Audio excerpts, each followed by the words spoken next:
Hello dear students. तो देखिए, last lecture में हमने हमारे चैप्टर डी ब्लॉक के अंदर कॉपर के compound that is copper sulphate के बारे में हमने पढ़ लिया था। ग्रीन विट्रोल जिसे हम बोलते हैं CuSO4.5H2, ठीक है। उसकी क्या क्या प्रॉपर्टीज़ हैं, उसकी क्या क्या रिएक्शंस होती है, वो सब हमने देख ली थी लास्ट लेक्चर में, ठीक है। आई होप आप लोगों को अच्छे से समझ में आई होगी और आपने अच्छे से रिवाइज किया होगा उसको, ठीक है। आज हम कॉपर के दूसरे कंपाउंड्स के बारे में पढ़ते हैं। वो है आपका क्यूप्रस क्लोराइड और क्यूप्रिक क्लोराइड, ठीक है। तो दो इसके कंपाउंड हैं, हम उन्हें एक एक करके डिटेल में पढ़ते हैं, ठीक है। तो सबसे फर्स्ट जो आपका कंपाउंड आता है that is cuprous chloride, Cu2Cl2, cuprous chloride, ठीक है। अगर हम इसकी बात करें तो देखिए, सबसे पहले हम बात करते हैं इसके फॉर्मेशन की, इसको बनाते कैसे, ठीक है ना।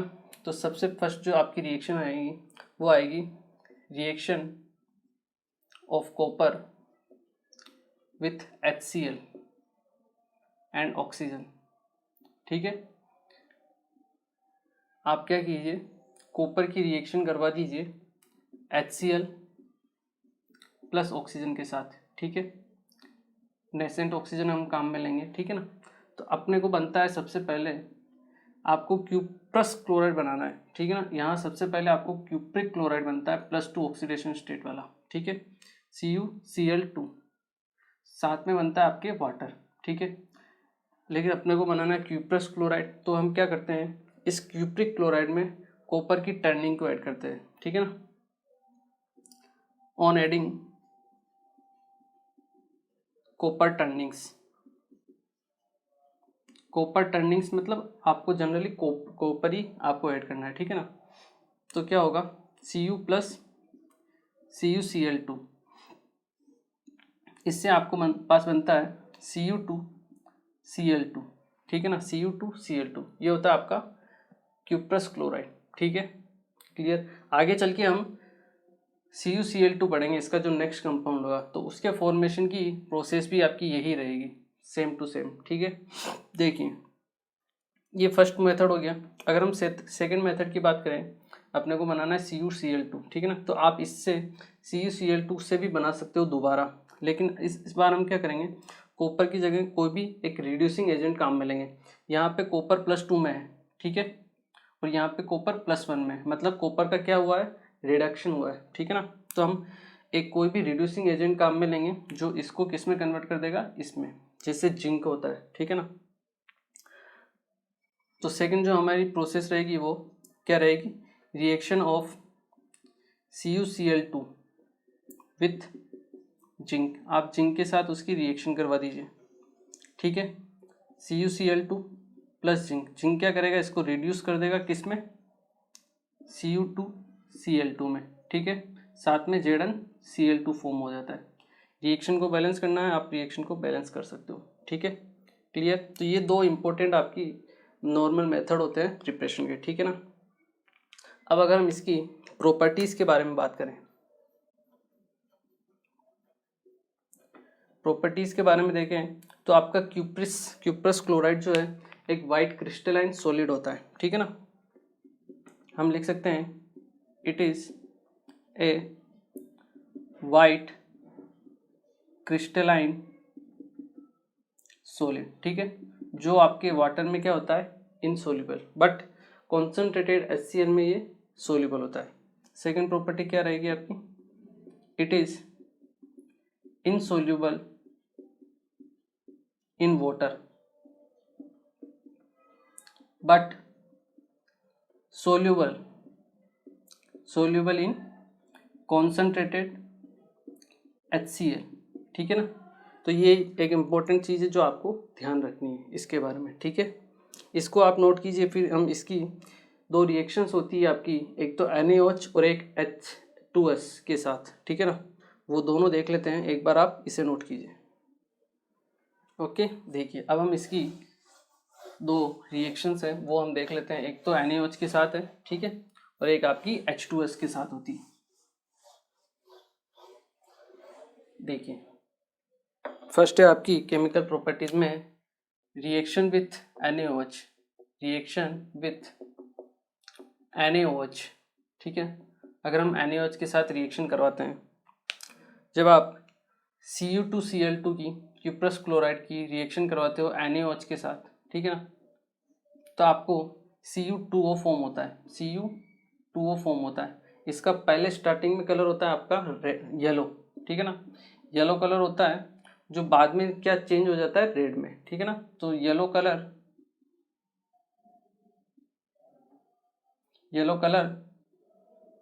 चेंजेस टू रेड कलर में आपके वो चेंज हो जाता है, ठीक है। साथ में आपको मिलता है NaCl और HCl, ठीक है। रिएक्शन को बैलेंस करना है, Cu2 है आपके पास, 1 ऑक्सीजन है, NaCl प्लस HCl, रिएक्शन आपकी बैलेंस है, ठीक है। तो ये एक सिंपल सी रिएक्शन होती है इसकी कि आपका येलो कलर का आपको कंपाउंड मिलेगा, ठीक है, PPT फॉर्म होगा, ठीक है, जो बाद में किस में चेंज हो जाएगा आपके रेड में, ठीक है। ये यहाँ पे भी +1 में है, ठीक है ना, तो इसे हम क्या बोलेंगे, क्यूप्रस ऑक्साइड, ठीक है। सेकंड जो हम रिएक्शन पढ़ते हैं that is reaction with H2S। H2S के साथ रिएक्शन में कैसे होती है, देखिए, जब आप क्यूप्रस क्लोराइड Cu2Cl2 की रिएक्शन कराते हो H2S के साथ, ठीक है, तो आपको Cu2S का ब्लैक PPT मिलता है। क्या होता है इसका कलर, ब्लैक, ठीक है, और साथ में आपको मिलती है HCl गैस, ठीक है। तो ये इसकी क्यूप्रस क्लोराइड की 2 सिंपल रिएक्शंस होती है जो आपको ध्यान रखनी है। क्लियर है, एक बार आप इसे नोट कीजिए, फिर हम नेक्स्ट जो कंपाउंड है that is cupric chloride CuCl2 उसके बारे में पढ़ते हैं। एक बार आप इसे नोट कीजिए, ओके। तो देखिए अब हम सेकंड कंपाउंड पढ़ते हैं that is cupric chloride CuCl2,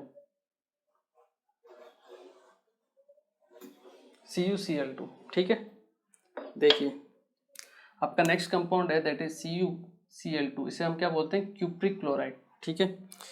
इसके मेथड ऑफ प्रिपरेशन हम देख लेते हैं। सबसे पहला जो मेथड वही रहेगा आपका same, reaction of copper with HCl and oxygen, ठीक है, जो हमने देखा था सेम मेथड आपका रहेगा।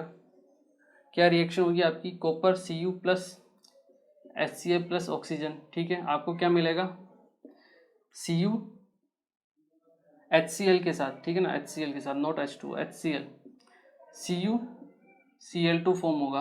क्या फॉर्म होगा, CuCl2, साथ में क्या मिलेगा आपको, H2। सिंपल मेथड है, ठीक है। सेकंड जो मेथड है वो क्या है, इसकी आप रिएक्शन करवा दीजिए कॉपर की क्लोरीन के साथ, ठीक है ना, तो भी आपको CuCl2 मिल जाएगा, ठीक है ना, ठीक है। तो आप रिएक्शन करवाइए कॉपर की, reaction of copper with Cl2, ठीक है ना। जब Cu की आप रिएक्शन कराओगे Cl2 के साथ, ठीक है, तब भी आपको क्या मिलेगा, CuCl2 फॉर्म होगा, ठीक है ना। सिंपल आपकी 2 मेथड होते हैं, ठीक है। अब अगर हम बात करें इसकी प्रॉपर्टीज की, ठीक है ना,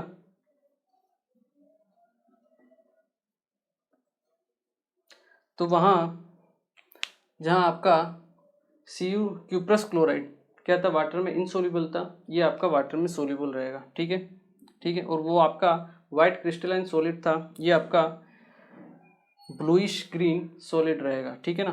तो हम लिख सकते हैं it is a bluish green solid, ठीक है, एंड सेकंड क्या है, it is soluble in water, ठीक है, पहली बात। दूसरी बात, नेक्स्ट जो आपका पॉइंट है कि इसका जो कॉन्सेंट्रेटेड सॉल्यूशन होता है वो आपका नेचर में ग्रीन होता है, और जो आप इसका डाइल्यूट सॉल्यूशन होता है वो आपका नेचर में, अब मतलब कलर में ब्लू होता है, ठीक है ना। तो हम लिख सकते हैं it's concentrated solution is green and it's dilute solution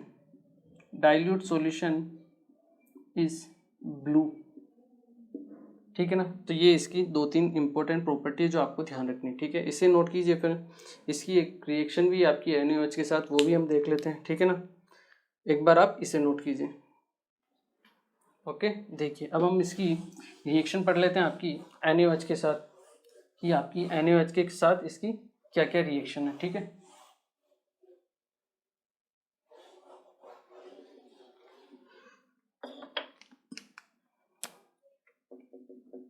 reaction with NaOH। ठीक है, NaOH के साथ रिएक्ट करने पर लास्ट वाला जो था आपका वो येलो पीपीटी देता था। ठीक है, जो बाद में रेड कन्वर्ट हो जाती थी। ठीक है, यहाँ क्या होगा आपका, जब हम CuCl2 की रिएक्शन कराएंगे आपकी NaOH के साथ, ठीक है ना, तो आपको CuOH होल ट्वाइस, ठीक है ना, इसका ब्लू पीपीटी फॉर्म होता है। क्या फॉर्म होता है? Blue PPT.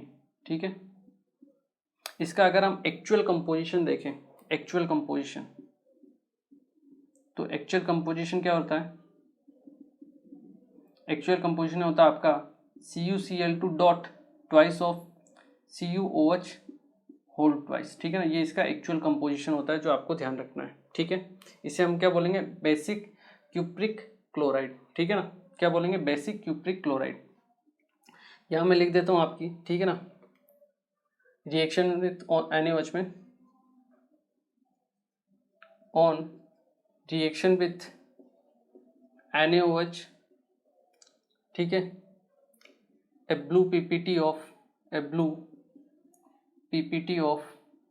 CuOH whole twice is formed due to basic due to the formation of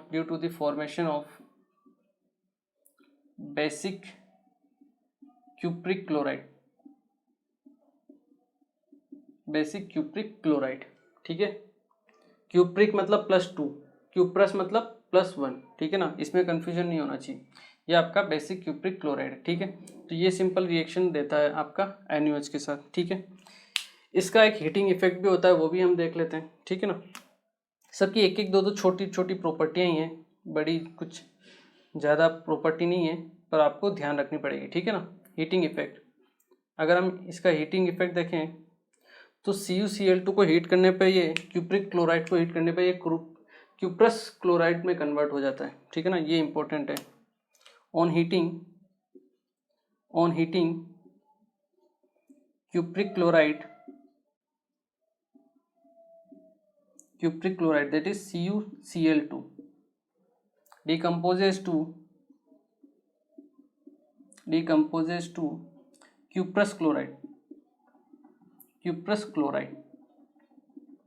that is Cu2Cl2 and releases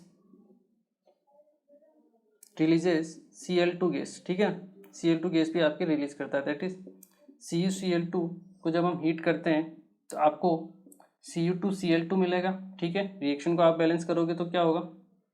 साथ में Cl2 गैस भी फॉर्म होगी। ठीक है ना, तो ये आपके कुछ रिएक्शंस थी आपके कॉपर के कंपाउंड्स के बारे में। ठीक है, तो कॉपर्स के कंपाउंड अपने यहाँ पे कंप्लीट होते हैं। ठीक है, नेक्स्ट हम पढ़ते हैं आपके जिंक के कंपाउंड। ठीक है, एक बार आप इसे नोट कीजिए। ओके, तो देखिए आप लोगों ने ये नोट कर लिया होगा। अब हम अपना एक और कंपाउंड लेते हैं, ठीक है, और उसके बारे में पढ़ते हैं। तो हमारा नेक्स्ट कंपाउंड है जिंक। ठीक है, अब हम जिंक के बारे में पढ़ेंगे। हमारा जो नेक्स्ट कंपाउंड है दैट इज जिंक। हम क्या बोलेंगे? Chemistry of zinc. ठीक है, देखिए जिंक की कुछ रिएक्शंस होती है जो इम्पोर्टेंट होती है, वो हमें ध्यान रखनी है। ठीक है, और ये सब रिपीट रिएक्शन है जो बार बार रिपीट होती जा रही है। ठीक है ना, रिएक्शन ऑफ जिंक विथ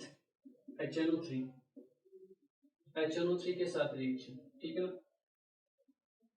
फिर से रिपीट हो रही है, पी ब्लॉक में भी हमने पढ़ी थी। ये जो आपका जिंक है ये आपके HNO3 के साथ रिएक्शन करता है 3 टाइप से। कितने टाइप से? 3 टाइप से। फर्स्ट हम लेते हैं कॉन्सेंट्रेटेड HNO3, सेकंड में हम लेते हैं डाइल्यूट HNO3 और थर्ड में हम लेते हैं वेरी डाइल्यूट HNO3। ठीक है, तो जब आप कॉन्सेंट्रेटेड HNO3 के साथ रिएक्शन करवाते हैं तो आपको एक तो नाइट्रेट मिलता है, मेटल नाइट्रेट, ZnNO3 वोल्टेज, ये सभी में आपको मिलेगा। ठीक है, एक तो मेटल नाइट्रेट आपको मिलना है इसी, और साथ में आपको वाटर भी मिलता है।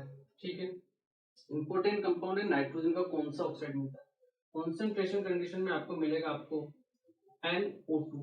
ठीक है ना, ठीक है, +4 ऑक्सीडेशन स्टेट वाला आपको नाइट्रोजन मिलता है। ठीक है, यहाँ पे मिलता है आपको NO, ये N2O मिलता है। ठीक है ना, N2O मिलता है आपको डाइल्यूट कंडीशन में, ये चीज आपको ध्यान रखनी है। और वेरी डाइल्यूट हो तो आपको मिलता है अमोनियम नाइट्रेट NH4NO3 और साथ में आपको सब जगह वाटर मिलेगा। ठीक है, तो आई होप ये रिएक्शन तो आपको रट गई होगी अभी तक, और नहीं रटी है तो फिर इसका मतलब आप पढ़ाई नहीं कर रहे हो। ठीक है ना, सेकेंड रिएक्शन हम देखते हैं एसिड के साथ।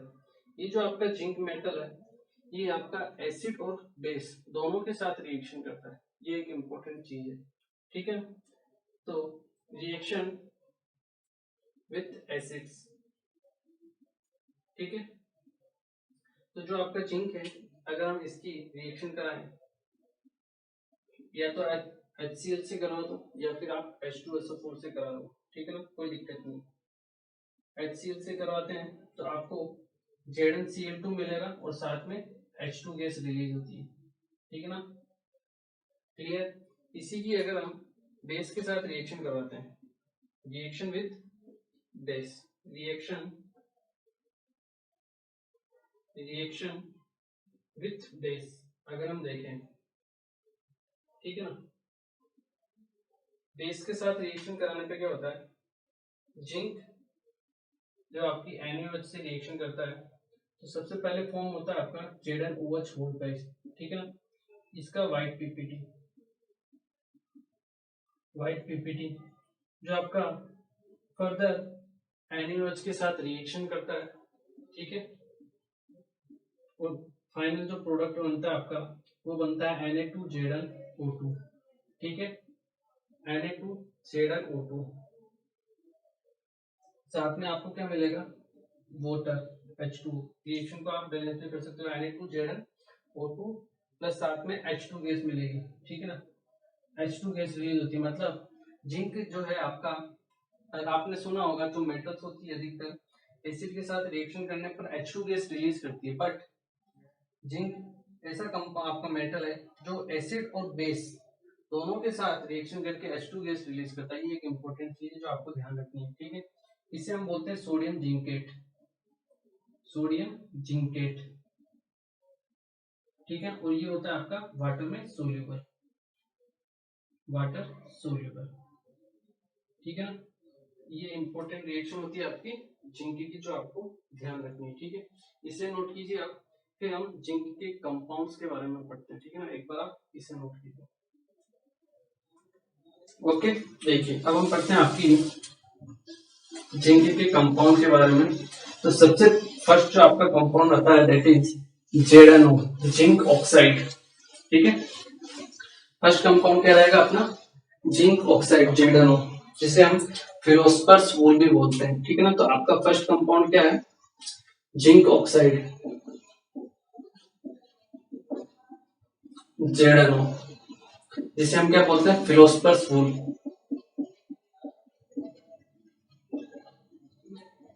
ठीक है, क्लियर है, ये आपको नाम भी ध्यान रखना है। ठीक है, ZnO जिंक का जो ऑक्साइड होता है, मैंने आपको बताया था कि बेसन गाल जीभ पर। ठीक है, ये आपको अगर याद होगा तो आपको पता होगा कि जिंक जो है इसका जो ऑक्साइड है आपका, ये आपका नेचर में एम्फोटेरिक होता है। इसका ऑक्साइड और हाइड्रोक्साइड दोनों नेचर में एम्फोटेरिक होते हैं। ठीक है, मतलब ये एसिड के साथ भी रिएक्शन करता है और बेस के साथ भी रिएक्शन करता है। ठीक है, देखिए हम प्रॉपर्टी में क्या लिख सकते हैं इसकी, ZnO इज एन एम्फोटेरिक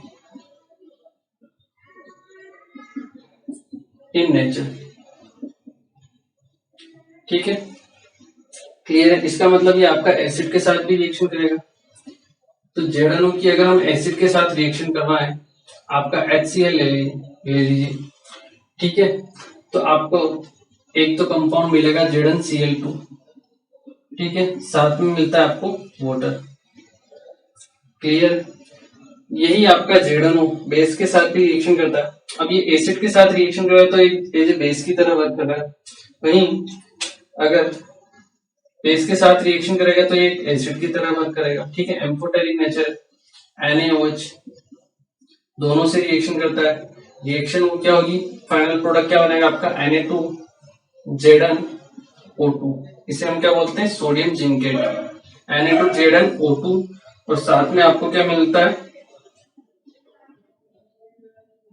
ठीक है। तो ये चीजें जो आपको ध्यान रखनी है कि जो जिंक का ऑक्साइड है ये एसिड और बेस दोनों के साथ रिएक्शन शो करता है, ठीक है।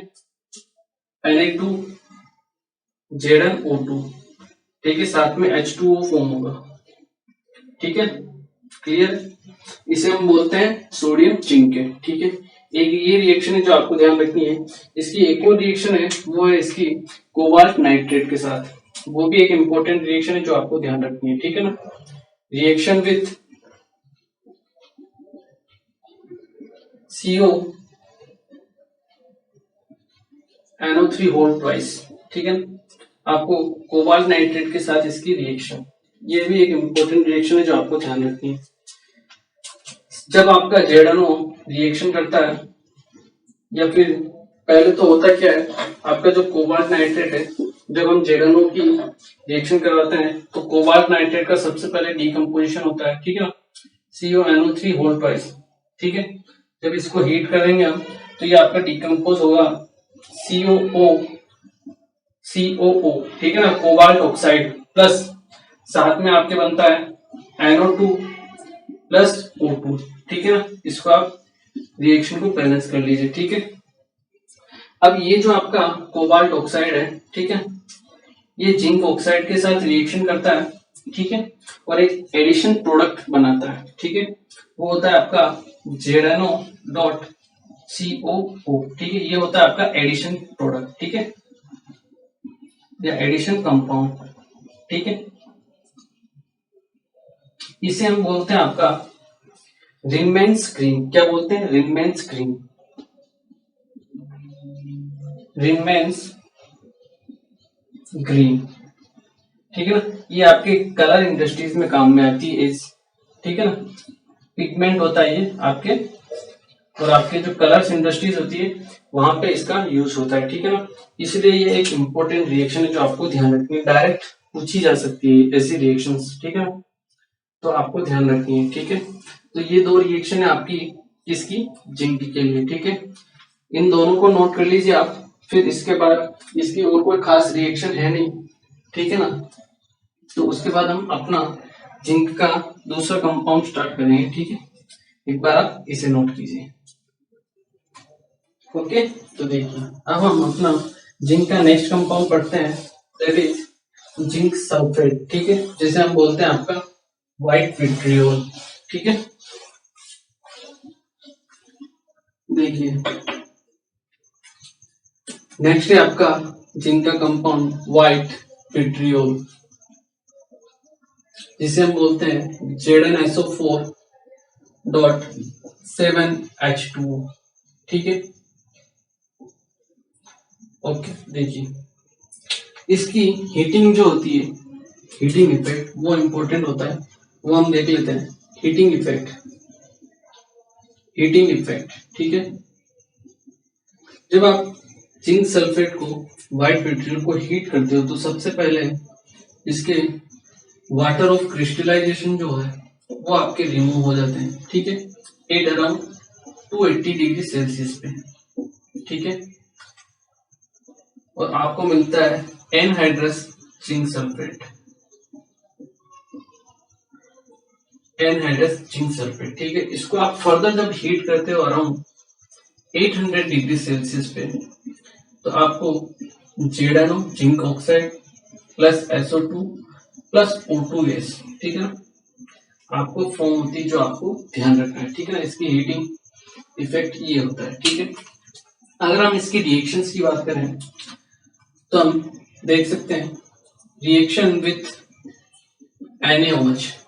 अगर आपने अभी देखी है रिएक्शन कि NaOH के साथ क्या रिएक्शन होती है, जिंक सल्फेट आपका जब NaOH के साथ रिएक्शन करता है, ठीक है, तो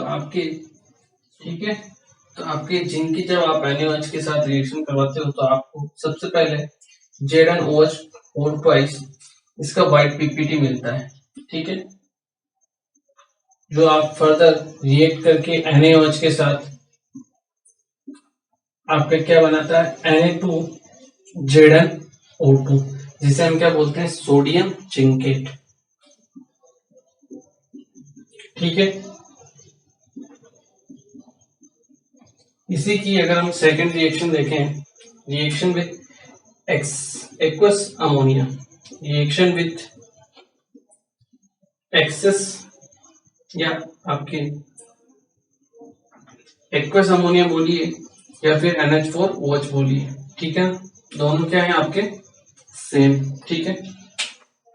जब आप जिंक सल्फेट की रिएक्शन कराते हो NH4OH के साथ तो आपको स्टार्टिंग में ZnOH होल ट्वाइस इसका वाइट पीपीटी ही मिलता है, ठीक है, white ppt ZnOH whole twice, ठीक है। ये चीज है जो आपको ध्यान रखनी है, ठीक है, इसकी यही एक रिएक्शन है। और जब आप एक्सेस में अमोनिया पास करते हो, ठीक है, आप एक्सेस में अमोनिया पास करते हो, ठीक है, तो ये सोल्यूबल हो जाती है पीपीटी और एक कंपाउंड बनता है दैट इज ZnNH3 होल 4 2+, ठीक है। इसकी वजह से आपकी पीपीटी क्या हो जाती है डिसॉल्व हो जाती है, ठीक है।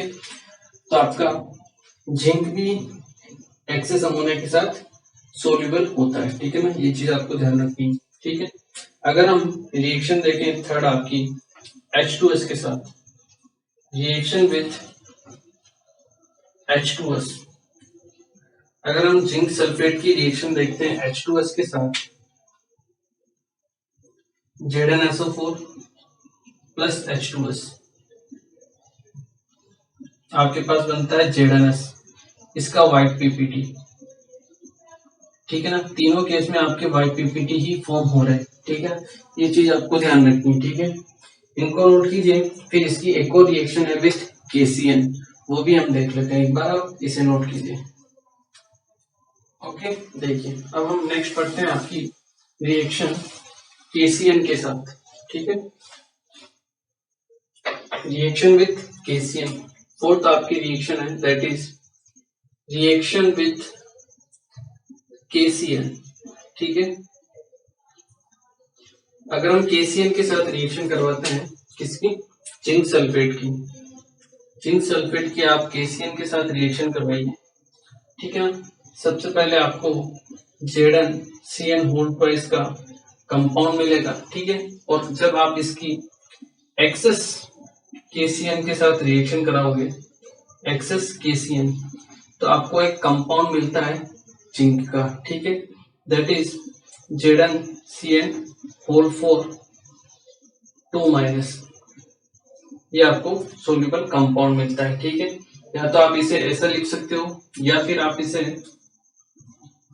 2- है तो K, इसे हम K2 ZnCN होल 4 इस टाइप में भी लिख सकते हैं, ठीक है ना, दोनों एक ही है, ठीक है। तो ये रिएक्शन है आपकी जिंक की KCN का, सिंपल आपकी 4 रिएक्शन है जो आपको ध्यान रखनी है, ठीक है। तो देखिए आज के लेक्चर में हमने कॉपर के 2 कंपाउंड्स के बारे में पढ़ा था, क्यूप्रस क्लोराइड और क्यूप्रिक क्लोराइड, ठीक है। उसके बाद हमने मेटल जो नई स्टार्ट की है वो है आपकी जिंक, और जिंक में भी बारे में हमने इसके भी 2 कंपाउंड ही इंपॉर्टेंट है जो हमने देख लिए हैं, that is zinc oxide and zinc sulphate, ठीक है। तो अपनी जिंक की मेटलर्जी जो है आपकी जो रिएक्शंस है वो यहीं पे कंप्लीट होती है, ठीक है। नेक्स्ट लेक्चर हम किसी और कंपाउंड की रिएक्शंस के बारे में और उसकी प्रॉपर्टीज के बारे में पढ़ेंगे। ठीक है, तो मिलते हैं नेक्स्ट लेक्चर। Thank you.